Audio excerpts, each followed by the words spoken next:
What is up, my friends? How are you guys doing today? Welcome back. I hope everybody's having a fantastic day. Wherever you're at, whatever you're doing, love yourself. That's the main thing. Then love the people you're with. Guys, today we're talking about a movie from 2025. It looked cool in the trailer, man. I really thought it was going to be something cool, but it was a big letdown for me. We're going to get into Flying Lotus and his... What kind of name is that, Flying Lotus? That ain't your government name, man. What's your name, man? Anyway, Flying Lotus directed this movie called Ash, man, and it has got Aaron Paul from Breaking Bad fame and this girl named Eiza Gonzalez, right? And before we get into this weird sci-fi, not a sci-fi, horror, not a horror, whatever it is, whatever kind of film this might be, hit that like and subscribe button because I had a hard time finishing this, guys.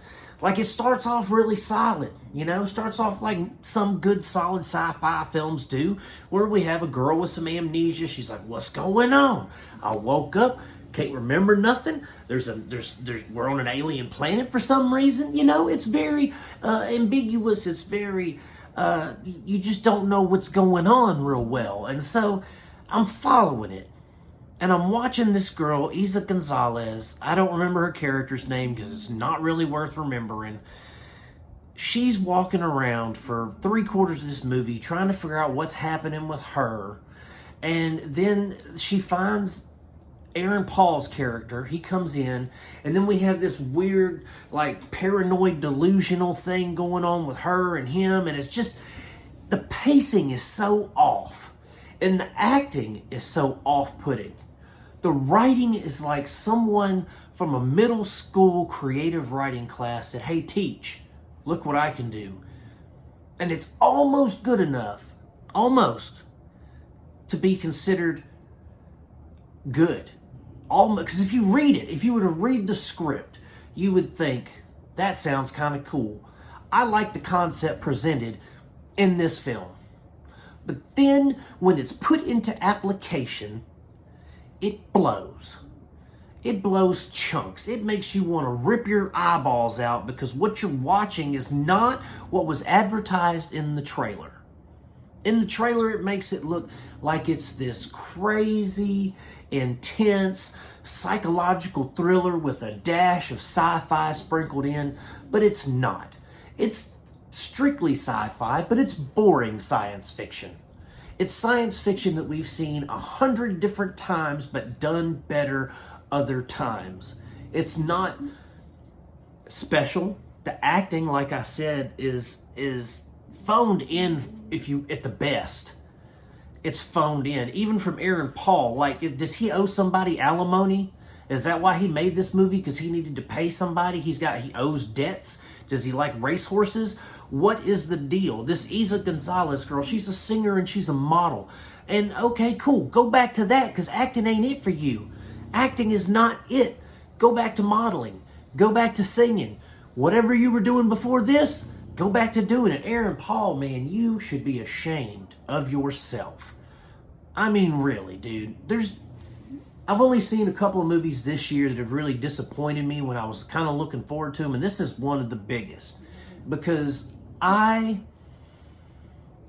I said, I found it hard to finish the film because we have a great first act. We have a first act where, you know, we build suspense, we introduce our characters, we build them up, we get an emotional hook with them, we get something that connects us to them.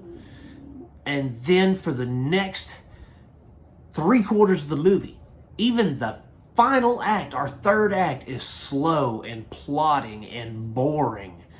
And you've seen it before. And it didn't hold my attention. And it really lost me. It really, really lost me with the writing. Because the writing was so juvenile. Like, there was no depth to any of the conversations. Everything was very superficial. Like, oh, she has an episode. And then all of a sudden he's like, you cool? And her response, yeah, I'm cool. That's our scene. What? There's not, like, shouldn't he be like, is there something wrong with you? Do you need medical? Like, it's just very, very superfluous dialogue. Dialogue that makes you think, what? Who wrote this? And why did the people who proofread these scripts say, yeah, that's cool, they can say that? There's no depth to it. Everything was surface level and it'd been done before, and I was sick of it by the time that it was over. The best part of the movie was when the credits rolled and I could turn it off. I'm glad that I did not spend money to rent this like I originally planned on. I'm glad that it was streaming on AMC Plus and Shudder, because that's where it belongs, is on a streaming service. At the end, not the front, only because it's alphabetical it is, it needs to be at the end of the catalog. But because it's Ash, it's going to be at the front. It's not worth your time. Don't waste your time. Find something else to watch. You could watch the paint dry on your garage door and have more fun than watching this movie. That's it, guys. Thanks for stopping in. If you've seen Ash, let me know what you think in the comments. But it ain't worth it. That's it. Thank you for stopping by and talking with me, guys. I hope you have a great rest of your day. And as always, I'm going to keep making them as long as you keep watching them. Peace out. God bless you. And I'll see you soon.